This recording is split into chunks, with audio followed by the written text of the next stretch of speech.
स्वागत है सभी मित्रों का। पतंजलि योग सूत्र भाग 1 और उसके आज हम 16वें चैप्टर में हैं।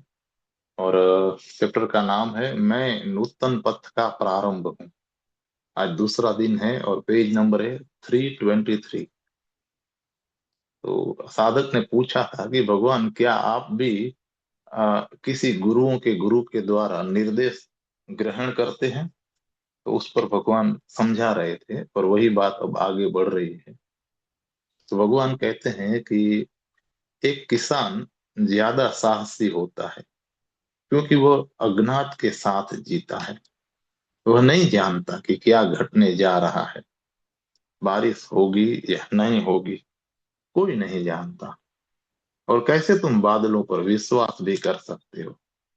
तुम विश्वास कर सकते हो बैंकों पर, लेकिन तुम बादलों पर विश्वास नहीं कर सकते। कोई नहीं जानता क्या घटित होने जा रहा है। वह अज्ञात अज्ञात पर निर्भर रहता है, लेकिन वह ज्यादा साहसी जीवन जीता है, एक योद्धा की भांति। महावीर स्वयं भी एक योद्धा थे। जैनों के 24 तीर्थंकर योद्धा थे। और कैसा दुर्भाग्य घटा, क्या हुआ कि सारे अनुयायी व्यापारी बन गए। महावीर के साथ वे व्यापारी हो गए। क्यों? क्योंकि वे केवल महावीर के साथ ही आए थे। जब परंपरा ख्याति पा गई थी, अब वे पहले से ही उसके पास पौराणिक अतीत उनके पास था, उसके बाद वे आए, जबकि वह पहले से ही एक दंत कथा जैसी बन चुकी थी। और उसके साथ यह होना प्रतिष्ठादायक भी था। तो मृत व्यक्ति केवल तभी आते हैं जब कोई चीज मृत हो जाती है। जीवंत व्यक्ति केवल तभी आते हैं जब कोई चीज जीवंत होती है। तो ज्यादा उम्र के लोग तलाश करते हैं प्रतिष्ठा की, सम्मान की। वे जाएंगे मुर्दा चर्च और मंदिरों की तरफ, जहाँ कुछ नहीं है सिवाय रिक्तता के और बीते हुए अतीत के। तो अतीत है क्या? एक रिक्तता ही तो है। कोई चीज जो जीवंत है वो हमेशा यहाँ और अभी है। और जो चीज जीवंत है उसी का भविष्य होता है। भविष्य उसी से उपजता है। तो जिस क्षण तुम अतीत की तरफ देखना प्रारंभ करते हो, कोई विकास नहीं हो सकता। क्या आप किसी गुरु से निर्देश ग्रहण करते हैं? नहीं। फिर भी मैं ग्रहण करता हूँ मदद, जो ज्यादा सुंदर है। और मैं रहा हूं एकाकी, बिना घर का बंजारा, सीखता आगे बढ़ता घूमता, कहीं एक स्थान पर कभी न रुकता। अतः मेरे ऊपर कोई नहीं जिससे मैं आदेश को पाऊं। यदि मुझे कुछ खोजना होता तो मैं मुझे स्वयं ही खोजना पड़ता। बहुत मदद मौजूद थी, लेकिन मुझे स्वयं श्रम पूर्वक उसका हल निकालना पड़ता था। और एक तरह से वह बड़ी मदद बन जाने वाली है, क्योंकि तब मैं निर्भर नहीं कर सकता किसी भी नियमावली के ऊपर। मैं शिष्यों पर ध्यान देता हूँ। कोई नहीं है मेरा गुरु जिस पर मैं निर्भर रहूं। मुझे शिष्य की ओर ज्यादा गहराई से देखना पड़ता है, कोई सूत्र पा लेने को। कौन सी चीज मदद देगी तुम्हें, इसके लिए मुझे तुम में झांकना पड़ता है। इसलिए मेरी उपदेशना, मेरी विधियां हर शिष्य के साथ अलग हैं। मेरे पास कोई सार्वभौमिक, सार्वकालिक फॉर्मूला नहीं है। मेरे पास हो नहीं सकता। कोई बिना किसी मूलाधार के मुझे ही उत्तर देना पड़ता है। तो मेरे पास पहले से ही तैयार बना बनाया कोई अनुशासन नहीं है, बल्कि एक विकसित होने वाली घटना है। तो प्रत्येक शिष्य इसमें कुछ जोड़ देता है। जब मैं नए शिष्य के साथ कार्य करना शुरू करता हूँ, तो मुझे उसमें झांकना पड़ता है, खोजना पड़ता है, पता लगाना होता है कौन सी चीज उससे मदद देगी, कैसे वह विकसित हो सकता है। और हर बार हर शिष्य के साथ हर नई नियमावली उत्पन्न हो जाती है। तुम सचमुच बड़ी उलझन में पड़ने वाले हो मेरे जाने के बाद, क्योंकि हर शिष्य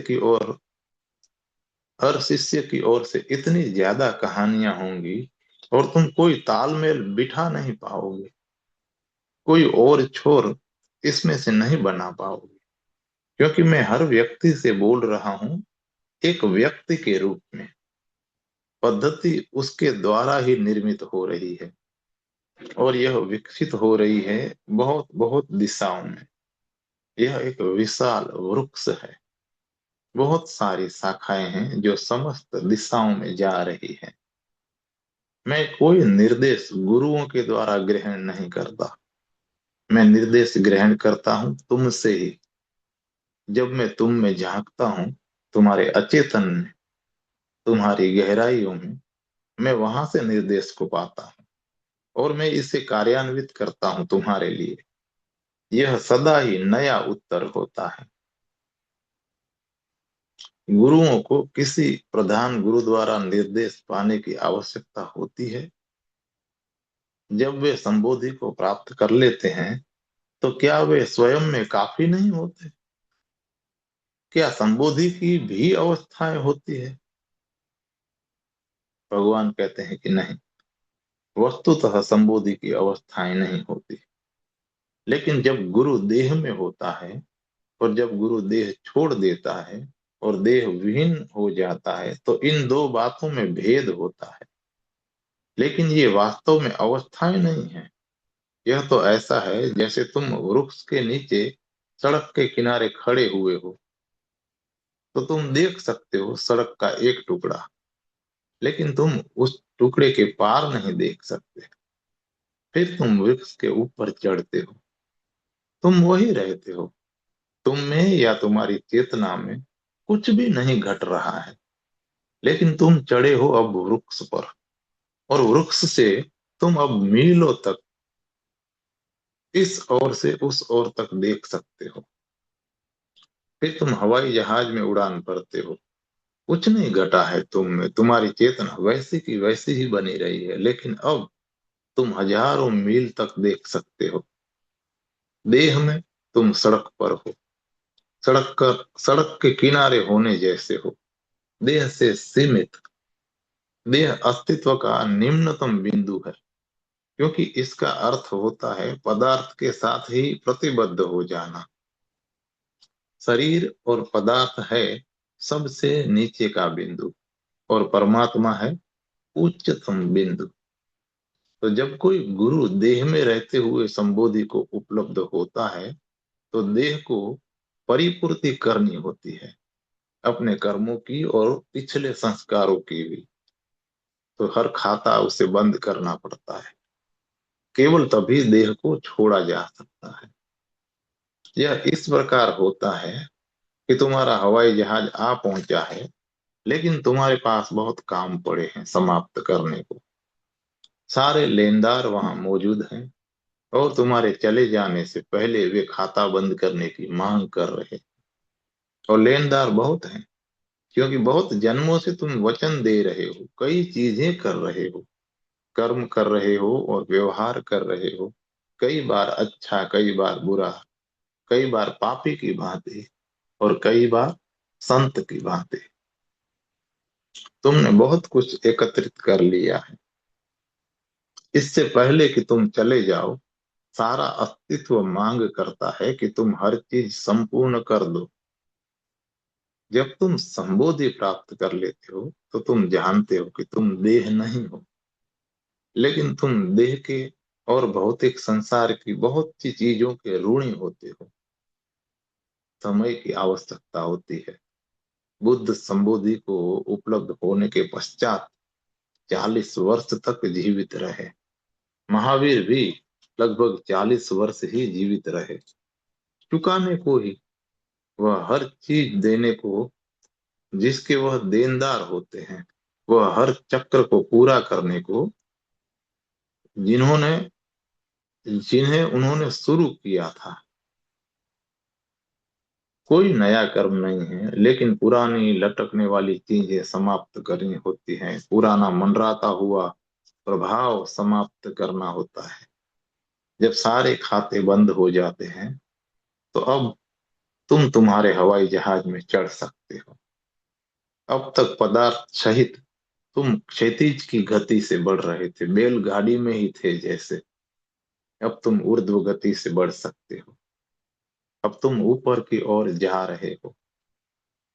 इससे पहले तुम हमेशा आगे जा रहे थे या पीछे जा रहे थे, कोई ऊर्ध्व गति नहीं थी। परमात्मा या गुरुओं का गुरु वह उच्चतम बिंदु है जहां से बोध समग्र होता है। चेतना वही है, कुछ नहीं बदला है। संबोधि को उपलब्ध हुए व्यक्ति की वही चेतना है जैसे कि परम अवस्था की चेतना की होती है, जैसे कि भगवान की होती है। तो चेतना का कोई भेद नहीं है, लेकिन बोध, बोध का क्षेत्र वह भिन्न हो जाता है। अब वह चारों तरफ देख सकता है। बुद्ध और महावीर के समय में एक बड़ा विवाद हुआ इस प्रश्न के लिए। इस बिंदु पर उसे समझ लेना उपयोगी होगा। ये एक विवाद हुआ था। महावीर के अनुयायी कहा करते थे कि महावीर सर्वशक्तिमान है, सर्वज्ञ है, सर्वव्यापी है और सब कुछ जानते हैं। एक तरह से वे सही है, क्योंकि एक बार तुम पदार्थ और देह से मुक्त हो जाते हो तो तुम भगवान हो जाते हो।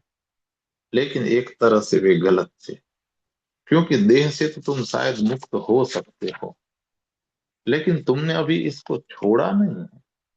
तादाद में टूट चुका है। तुम जानते हो कि तुम देह नहीं हो, पर फिर भी तुम हो तो उसी में। तो यह ऐसा है जैसे कि तुम किसी घर में रहते हो, फिर अचानक तुम जान जाते हो कि यह जो घर है वो तुम्हारा नहीं है, यह किसी और का है, और तुम बस इसमें रह रहे थे।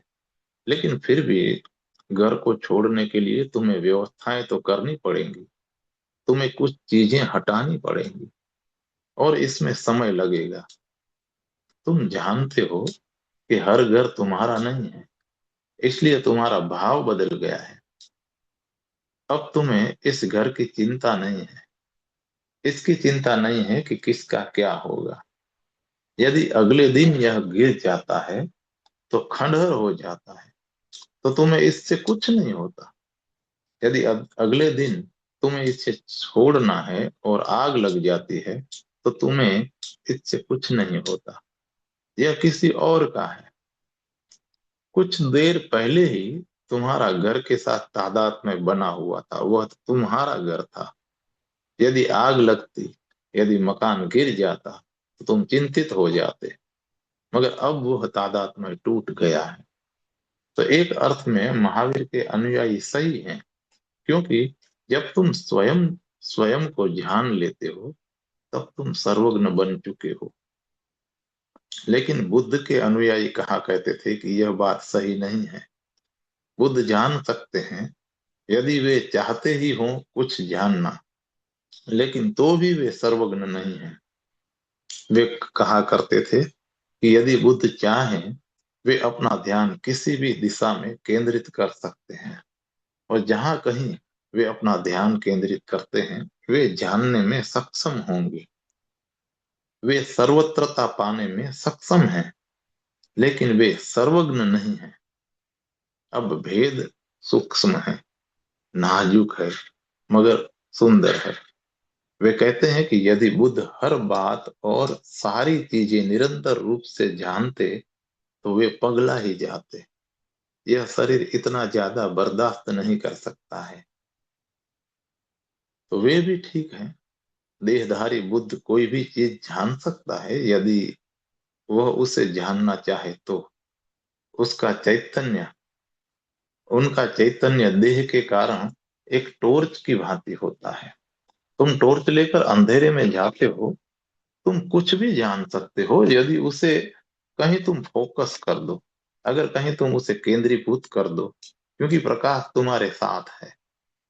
लेकिन एक टॉर्च टॉर्च ही है, और वह कोई ज्योति नहीं है। ज्योति तमाम दिशाओं में प्रकाश पहुंचाएगी। टॉर्च एक विशिष्ट दिशा में केंद्रित होती है, जहां जहां कहीं तुम चाहो वहीं। एक टॉर्च का कोई चुनाव नहीं होता। तुम उसे उत्तर की ओर केंद्रित कर सकते हो और तब यह उत्तर को उद्घाटित कर देगी। तुम इसे दक्षिण की ओर केंद्रित कर सकते हो और तब यह दक्षिण को उद्घाटित कर देगी। लेकिन चारों की चारों दिशाएं एक साथ उद्घाटित नहीं हो सकती हैं। यदि तुम टॉर्च को दक्षिण दक्षिण की ओर घुमा दो तो तब उत्तर बंद हो जाएगा। यह प्रकाश का एक सीमित प्रवाह होता है।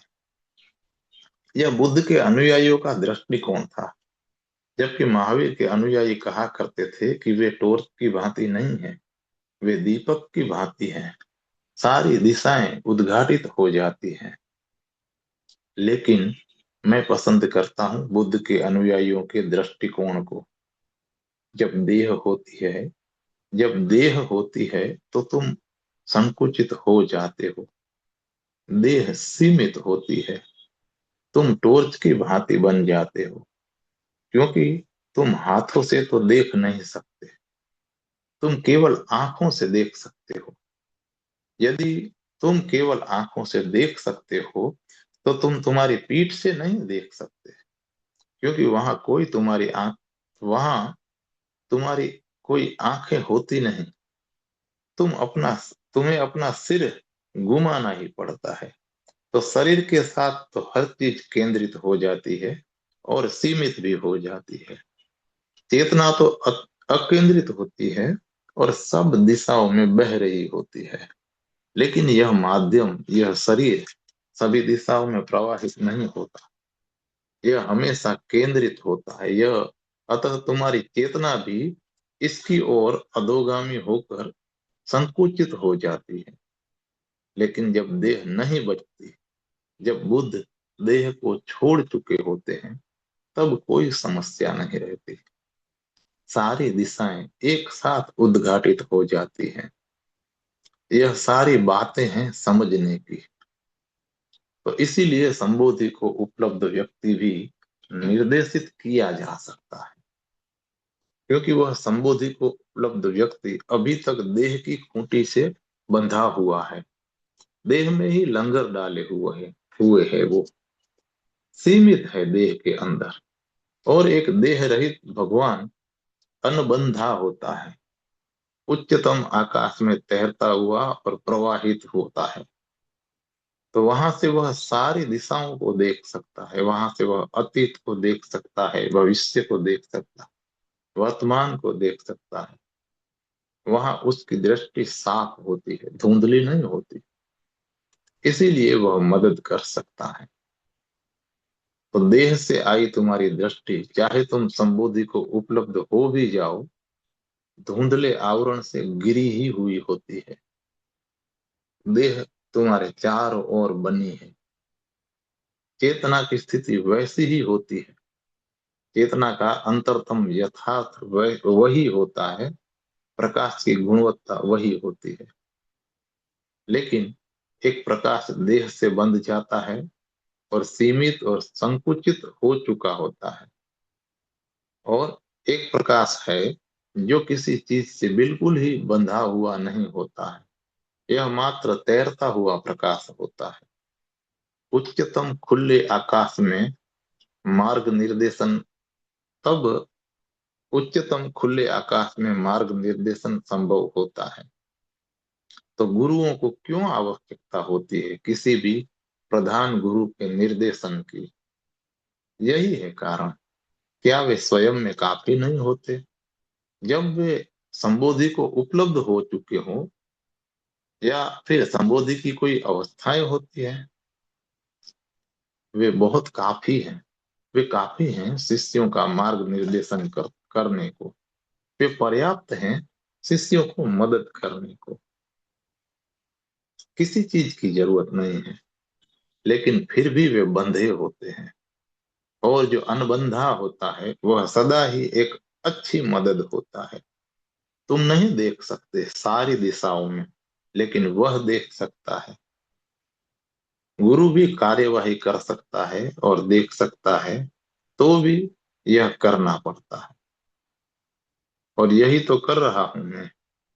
कोई निर्देशक ऊपर नहीं, मुझे निर्देश देने को मुझे निरंतर कार्य में बढ़ता ही रहना पड़ता है, और इस और उस दिशा में से देख रहा हूँ, इस दिशा से और उस दिशा से ध्यान दे रहा हूँ, तुम्हारी ओर देख रहा हूँ बहुत सारे दृष्टिकोणों से, जिससे कि तुम्हारी समग्रता को देखा जा सके। तो मैं तुम्हारे आर पार देख सकता हूँ, लेकिन मुझे तुम्हारे चारों ओर गतिमान होना पड़ता है। मात्र एक झलक, एक सरसरी दृष्टि मदद न देगी, क्योंकि वह झलक देह के द्वारा सीमित हो जाएगी।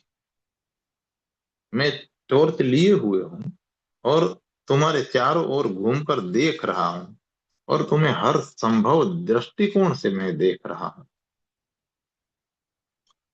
तो एक तरह से यह कठिन है, क्योंकि मुझे ज्यादा कार्य करना पड़ता है। एक तरह से यह बहुत सुंदर भी है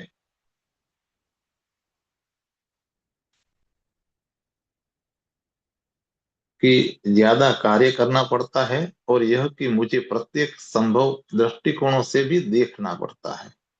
तो मैं बहुत सारी चीजों को जान लेता हूँ, जिन्हें बने बनाए तैयार आदेश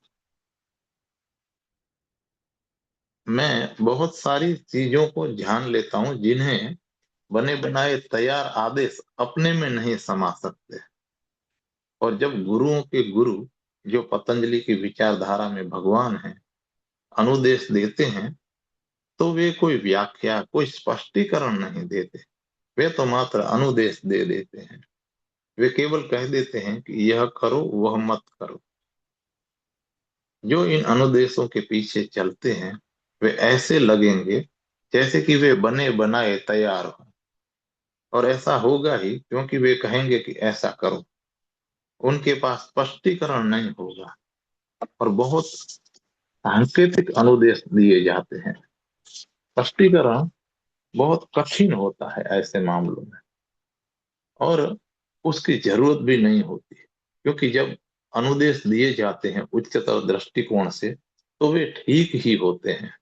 मात्र आज्ञाकारी ही होना होता है। तो गुरु आदेशग्राही होता है, और गुरु गुरु आदेशग्राही होता है गुरुओं के गुरु के प्रति, और तुम्हें गुरु के आदेशों को पालन करना होता है। आज्ञा पालन पीछे चला ही आता है। यह सेना के तंत्र की भांति है। बहुत ज्यादा स्वतंत्रता नहीं होती, ज्यादा की अनुमति नहीं दी जाती है, क्योंकि आज्ञा तो आज्ञा है। यदि तुम स्पष्टीकरण की मांग करते हो, तो तुम विद्रोही होते हो, और यही है समस्या। बड़ी समस्याओं में से एक है, जिसका सामना अब मानवता को करना पड़ रहा है। अब मनुष्य आज्ञाकारी नहीं हो सकता है उस तरह जैसे कि अतीत में था। कोई एकदम ही नहीं कर सकता, नहीं कह सकता कि यह मत करो।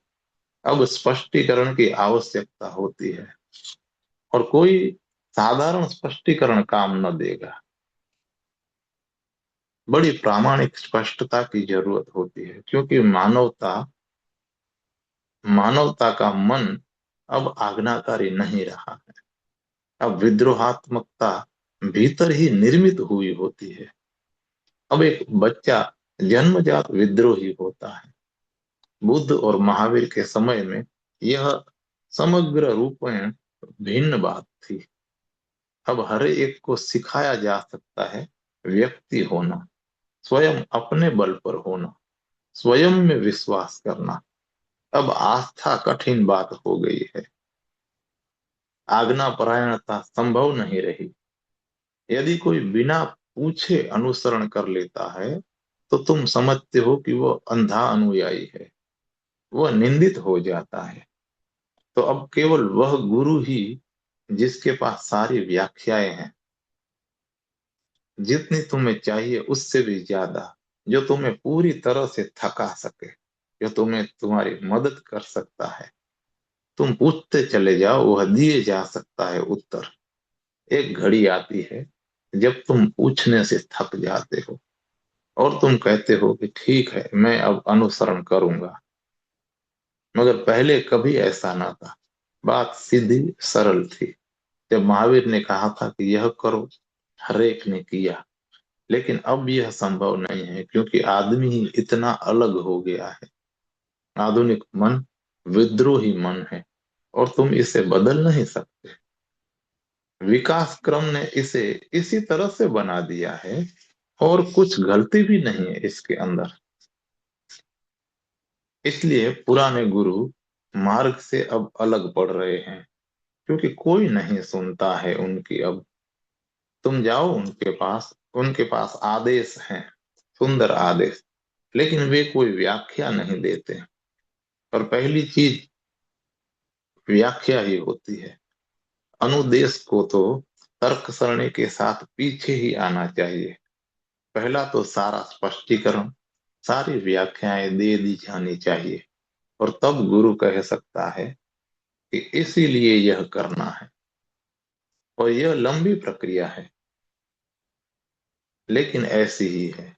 अब कुछ नहीं किया जा सकता।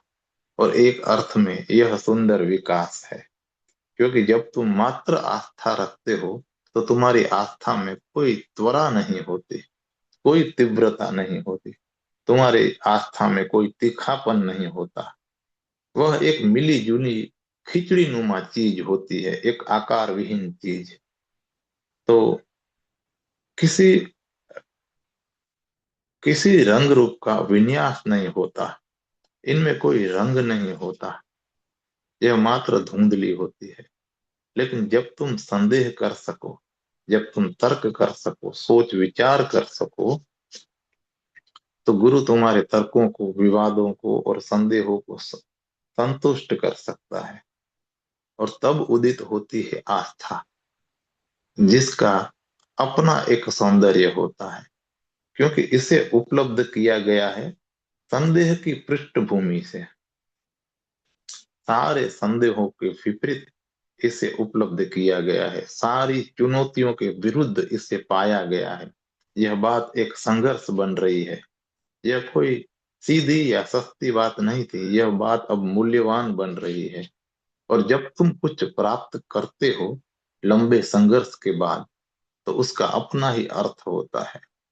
यदि तुम इसे सड़क पर ही पा लेते हो, जब वह वहां पड़ा ही होता है, तो तुम इसे घर ले जाते हो, पर इसका कोई सौंदर्य नहीं होता।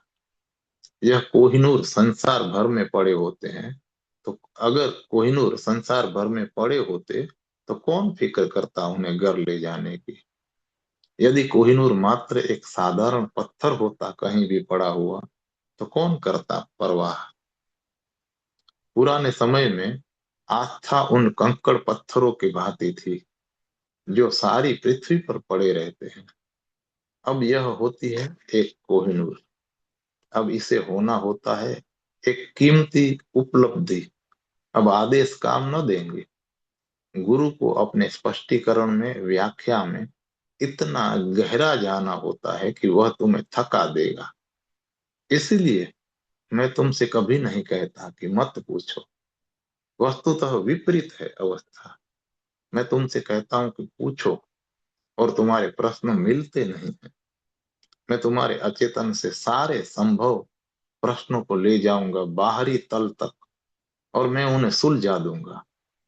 कोई तुमसे न कह पाएगा कि तुम अंधानुगामी हो, और मैं तुम्हें एक भी अनुदेश नहीं दूंगा, तुम्हारे तर्क को, बुद्धि को पूरी तरह से संतुष्ट किए बिना नहीं, क्योंकि वह बात किसी तरह तुम्हें मदद नहीं देने वाली है। निर्देश दिए जाते हैं गुरुओं के गुरु द्वारा, लेकिन वे होते हैं मात्र उद्धत शब्द, सूत्र। यह करो, वह मत करो। नए युग में ये बातें काम न देगी। आदमी अब इतना बुद्धिवादी हो गया है कि चाहे तुम अतकर्मण्यता ही सीख अकर्मण्यता ही सिखा रहे हो, तो भी तुम्हें इसके बारे में तर्कयुक्त होना होता है। यही कह रहा हूं मैं, यही मैं तुम्हें सिखा रहा हूं। असंगत, अतार्किक तुम्हें सिखा रहा हूं कुछ गूढ़ बात, और तर्क के द्वारा। तुम्हारे तर्क का, बुद्धि का जितना ज्यादा प्रयोग लेना है, इतना ज्यादा प्रयोग लेना है कि तुम स्वयं जागरूक हो जाओ कि यह अर्थ है, तो तुम इसे फेंक दो। तुम्हारे तर्क के बारे में तुमसे इतना ज्यादा कहना होता है कि तुम इसके साथ थक कर चूर हो जाते हो। तुम गिरा देते हो इसे स्वयं ही, किसी निर्देश के द्वारा नहीं। निर्देश दिए जा सकते हैं लेकिन तुम चिपक जाओगे और वे काम न देंगे। मैं तुमसे नहीं कहने वाला कि केवल आस्था रखो मुझ पर। मैं संपूर्ण स्थिति का निर्माण कर रहा हूं जिसमें कि तुम कुछ और कर ही न सको। तुम्हें रखनी ही होगी आस्था, पर इसमें समय लगेगा, थोड़ा ज्यादा समय। तब चली आएगी सीधी सरल आज्ञा परायणता। तब यह मूल्यवान होगी। तो दोस्तों, यहीं से आज हम विराम लेते हैं पठन का। कल फिर मिलेंगे।